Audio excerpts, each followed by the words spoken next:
Hello everyone, so this time I would like to share a video on how to create a volume sleeve, which is also called a bishop sleeve. I really like this sleeve just because it has such great visual impact, especially if you have a lot of volume. And the construction is very simple, and I think it's beginner friendly. It fits well with different types of fabrics and styles. So it's a very versatile type of sleeve, and also looks great in animation. So I definitely can recommend using this type of sleeve in your designs too. Okay, so let's start. Here I have the closed default avatar, and for this I will use a base from their new modular library. This library is very convenient, especially if you create your designs on closed default avatar, because all these blocks are simulated on these avatars and they fit very well. So if you don't have your own basic block library, you can definitely use these and you have a pretty good material to start with. So for this one I will use, of course, the women's wear, button-down shirts, long sleeve, and for the different elements you can see there are a few designs that you can choose from. So I already decided that for front I will pick the third one, which is with a cut placket. For the back, the third one as well, simple back, no pleats. And then the sleeve, the simple one as well, collar, the second one with no buttons. And then the simple cuff, this one. And as you can see in 2D window, these are very simple elements, so those are the ones that I picked. But of course you can pick the different types. But for the sleeve I definitely recommend to use this one-piece sleeve, not the one with the cuts. Okay. And the big advantage of using this library is that all the items are already sewn together and simulated, so you just have to do the final simulation and you are good to go. Before I start doing any adjustments to the sleeve, I do need to do some prep because there's a certain way how patterns are set up for this modular library. So some things I need to adjust. So first of all, you can see all the patterns, they have this kind of, not all, but these symmetric patterns, they have this light blue border around them, so that means that only linked editing is applied to these symmetric patterns, so not linked sewing. So if I delete this sewing here on this side, it's not deleted. So that's a very simple fix. But before I do anything, I need to cut the back in half, because the approach that I will use does not work if you have symmetric pattern within one pattern piece. So with Edit Pattern tool, you can right click on the middle line and use cut and sew, and here as well. And now you can see all these patterns have the blue border, so I can select all of them with Transform Pattern tool, right click on one of those patterns, select Remove Linked Editing first, right click again on a pattern, and then apply linked editing, symmetric pattern with sewing. And now you can see that the color of the border has changed to dark blue, so that means both editing and sewing is linked, as you can see here. And now let's do the sewing. Sometimes when you do this, you lose some of the sewing. So in this case, I can see that I have lost front body and placket sewing, so I can just sew it really quickly like this, and it's all fixed. Sometimes it's the sleeve that loses sewing, I don't know why. And also, sometimes when you select all pattern pieces, it could be that it does not allow you to add this symmetric pattern with sewing, and usually that is because of the placket. So this time, because the placket is cut, you could just select all the patterns without the placket and do the same thing, and then select only the placket. When you have placket that is attached to the front, it could be the same, that you get this kind of error, and then just exclude it from your first selection and then select it separately. I don't really know the real reason why it happens. It could be because of the buttons, but yeah, that kind of error can appear. And then here you can see a lot of fabrics. So again, because of the specific setup, every element has their own fabric almost. And also one thing that, for example, cuff is much stiffer than the fabric of the base, for example. You can see from the physical properties. Here, of course, you can choose whether you want to use these fabrics or not, but usually I like to keep just one fabric, and I don't really need the different types of fabrics for different elements. So I just use the body front, and then I delete all the other fabrics. Now the other thing that I want to do is I want to remove the skin offset from the avatar. I always put it on 0 right away, because it does affect the fit quite a lot, this big space, so I do recommend to remove it. And also all the patterns are on particle distance 10 by default when you use those assets from new modular libraries. So if your computer is okay with it, you can of course leave it at 10, but if your computer is quite slow, you can put it on particle distance 20, but in that case you will be able to see some avatar's skin poking out in some places, so if that's not very good, you can add some skin offset of 1. Okay, but in this case I will just put it on 0 and use the particle distance then. And now I also want to change a pose, as one of you pointed out some time ago, that I do have a tendency to create things on a pose, and it's not really the best thing to do, especially if you want to create a specific type of fit, and especially with the sleeves. So definitely use the attention pose, and that will give you the more accurate impression of how the garment will look. Because at the end you probably would change pose to some more natural looking one, and if you have developed the design in the A pose, it could be that there's kind of a gap between how it looks in A pose and how it looks in attention pose. And actually it has happened to me a few times where I have to adjust the look of the garment just because I forgot to change the pose at the early beginning. I don't know why I always forget, but yeah, it happens. Oh well. Anyway, all this prep is done, and now I want to clean up the sleeve, the bottom of the sleeve, because all these details I really don't need now. So I will delete the placket and also delete all these internal lines, and I will delete these points here as well.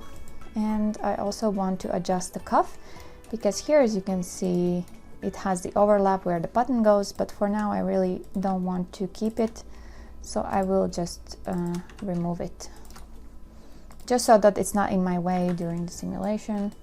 But that's my kind of personal preference. I like to keep the patterns clean at the beginning, and then all these details I add later on, but if that's not your preference, of course you can do as you like.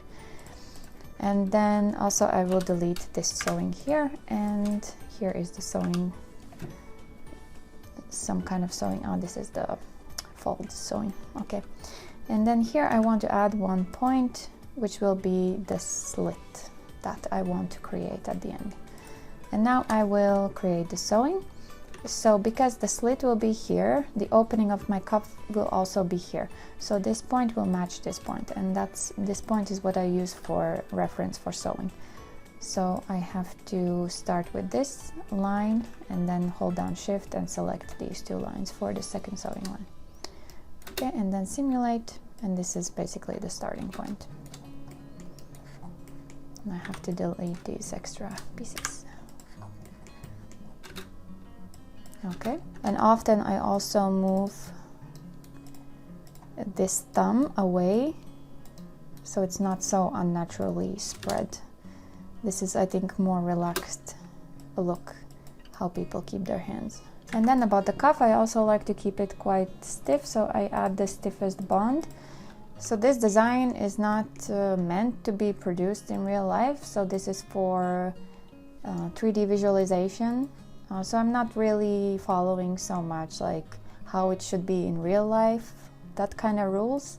Also when it comes to pattern making, I like pattern making in general. I did study it at university, I worked a bit as pattern maker, and I do pick my battles with it. When I really need it, I use it, I follow all the rules. When I really don't need it, I don't use it. And yeah, I don't know, that's just the workflow that I prefer, and it works very well for me, so that's why also these videos are kind of based around that workflow that I use. So my cuff is ready, so I also want to see if these lines are stretched. A little bit of a stretch here, so I want to keep them not stretched, so I add elastic with 100.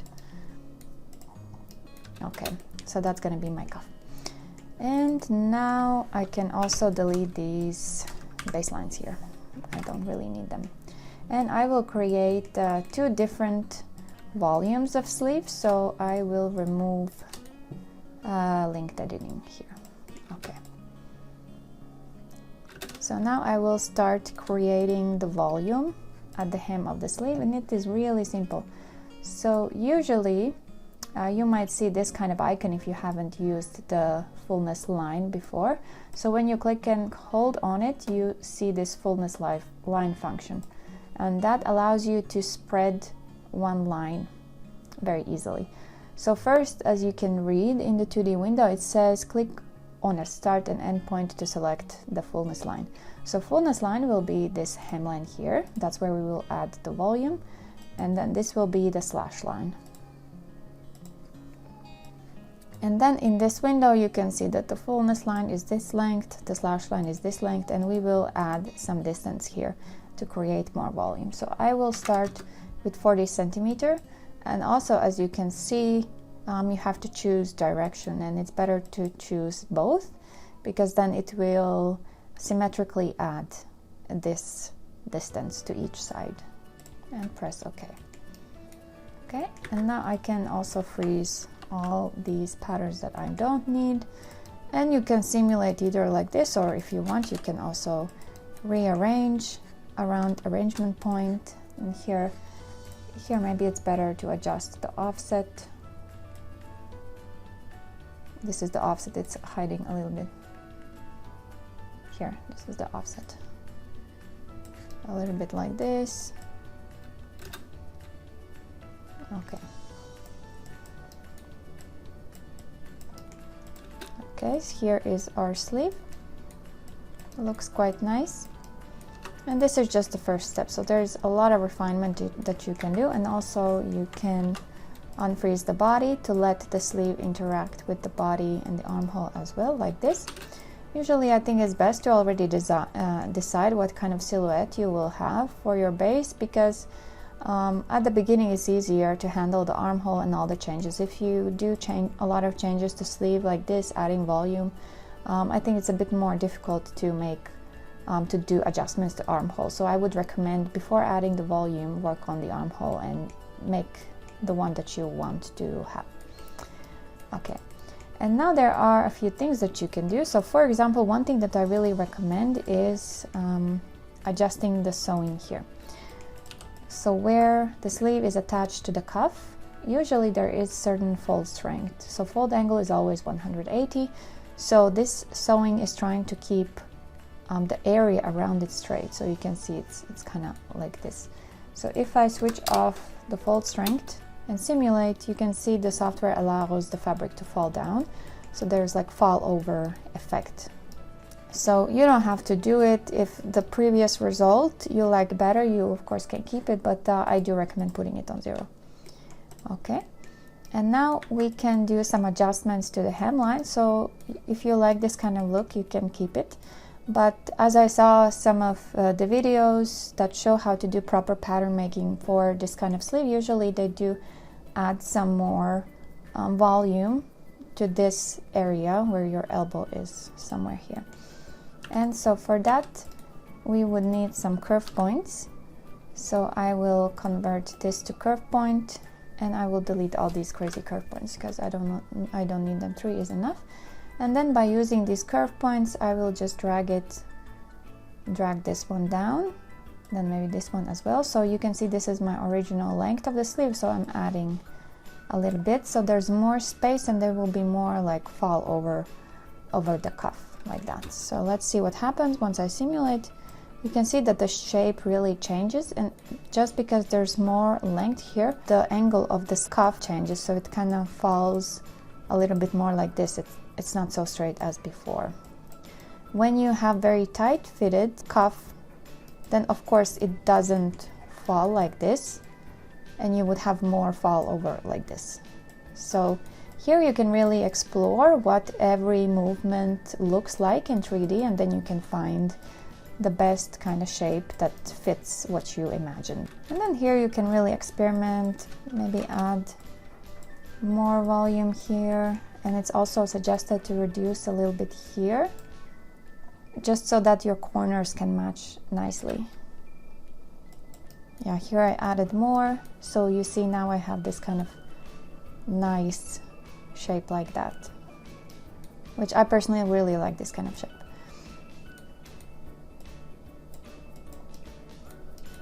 Or if you pull a little bit, it goes down a little bit like that. So yeah, and of course the shape of the sleeve will really heavily depend on what kind of fabric you're using. So here I'm using the fabric that came with the garment, and it is pretty good because it has sort of high bending values, and that means it holds the shape very well. And then it has low stretch values, which means the fabric will be more smooth. So when you have high stretch values and low bending values, that means the fabric will be kind of crunchy. And at the end we will check also how different fabrics look with this garment, and then you will be able to see the difference. So for what I want to create, this fabric for me is very good. Of course, if you have your own fabrics that are tested, you use those. But then probably the result will be a little bit different. And for me, as I mentioned before, when I create visualizations for my clients, usually they don't need production ready pattern, they only need the visualizations of their ideas. So getting, you know, everything right according to pattern making rules is not really priority for me. And when it comes to, for example, corners, if I feel like it's not really affecting anything, then I don't make them nice, which I don't know, maybe it's bad, but for my workflow it works. So that's how I do it. But if you want to make the corners perfect, there's also an easy way how you can do it with CLO. So you can just copy and paste.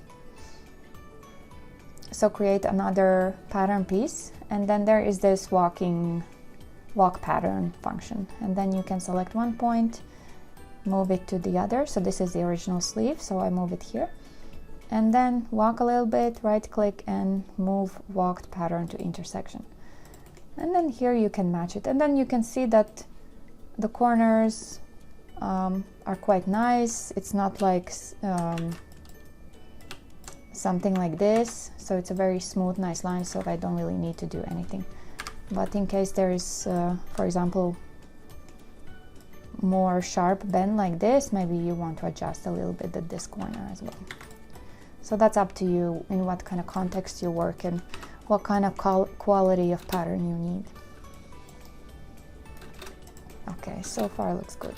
Another thing that I have seen in some garments is that they don't gather all the line, and they add like some distance here from the side seam that is not gathered, so that this side seam, for example, inside here, there's not so much gathering.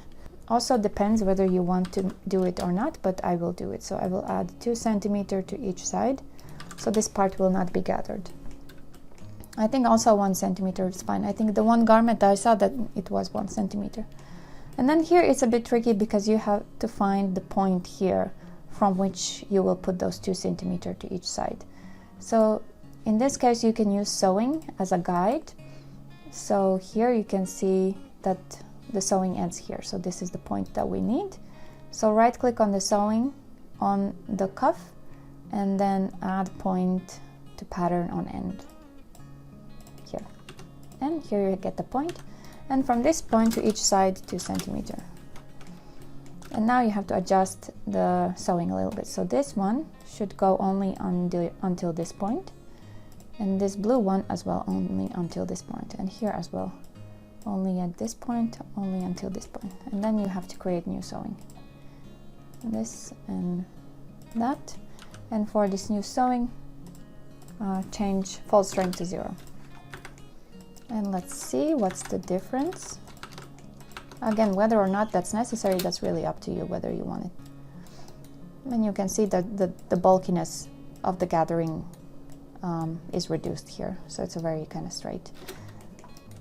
And then one thing I also like to do, I like to kind of shape more this line, so that it's not straight going down, but it's like a little bit of a shape. I think that also looks really nice. And here I think you should probably, if you want to do it very symmetrical and nicely, you can clean up all the curve points and maybe leave just one and then move by a distance, but I usually pick this one, edit curvature, and just, unfortunately you can't move by distance, so I kind of just do it. And you can see here it creates a little bit of a curve like this.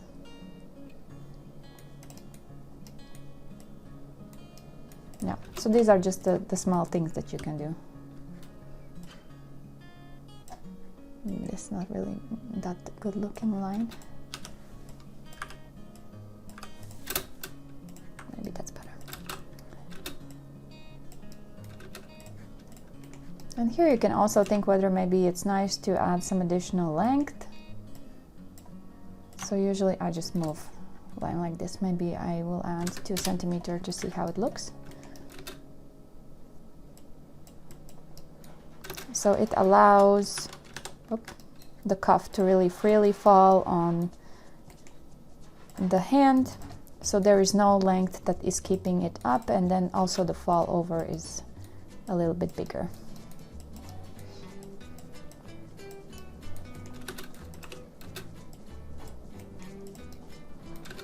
Okay, and then I can also put it on particle distance 5 and additional thickness collision to 0.5 to see what could be like the end result.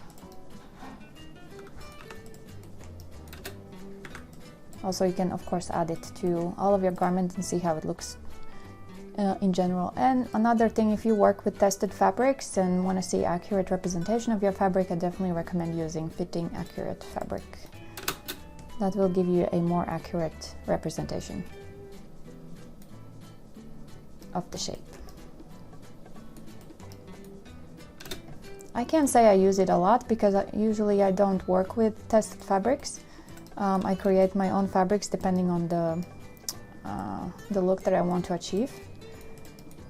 And also I like to improve like the overall shape of everything, because not always like the original clothes simulation is good enough or maybe I want it to be more precisely refined to what I want to see. So yeah, I do adjust quite a lot. Okay, I'll put this back to 10 so it doesn't slow down anything. And then on the other side I will show you how does it look with much more volume. So here we added only 40 centimeter, and here I want to add double that. So first the fullness line, the slash line. Actually there's no difference how you select the lines. Even if you select this as fullness and this as slash line, you can still do the same things. It's easier, I guess, to find which one is which if you follow the guide. Okay, here I will do 8 centimeter, again direction to both. Okay, and here I will freeze all of this. Okay, and then put it in place. And where is offset? Increase the offset and simulate.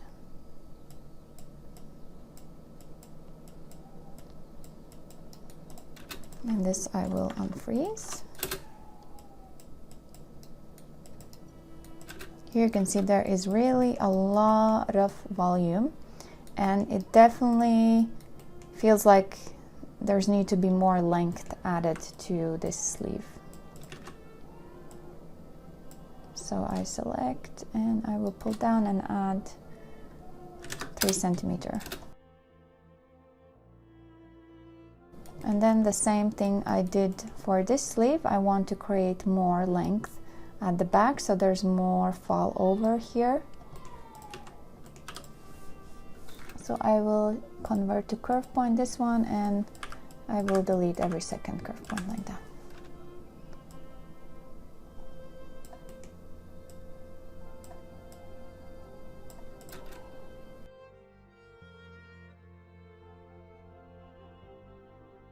Yeah, it looks pretty good.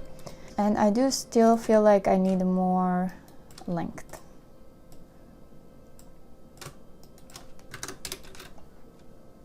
I want more kind of dramatic fold over. Oh, and here I forgot to remove the fold strength. So that also helps the fall over to be more visible. Okay, so now here you can see the same kind of construction, but like very different results. So with this kind of very simple adjustments, you can create 2 different looks, and I think both of them are really cute. And yeah, you can play around quite a lot with it and add volume even more and have like the more dramatic look. Maybe here more on the side. If you add more length here, you can get more volume to the side. So yeah, Many things you can play with. Okay, and now I will put everything on particle distance 5, 0.5 additional thickness collision. Then let's see how it looks when using the accurate simulation. Well, this part I really don't like too much. I think I would like it to be more like this.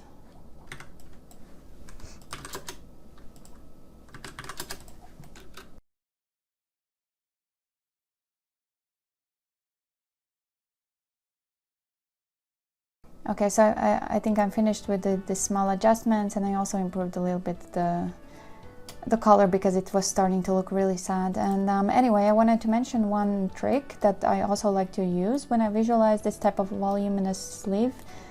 As you can see, it is kind of collapsing like this. Of course, that's a very natural thing that fabric would do. If it has so much volume which is gathered here, of course it will create this wrinkle.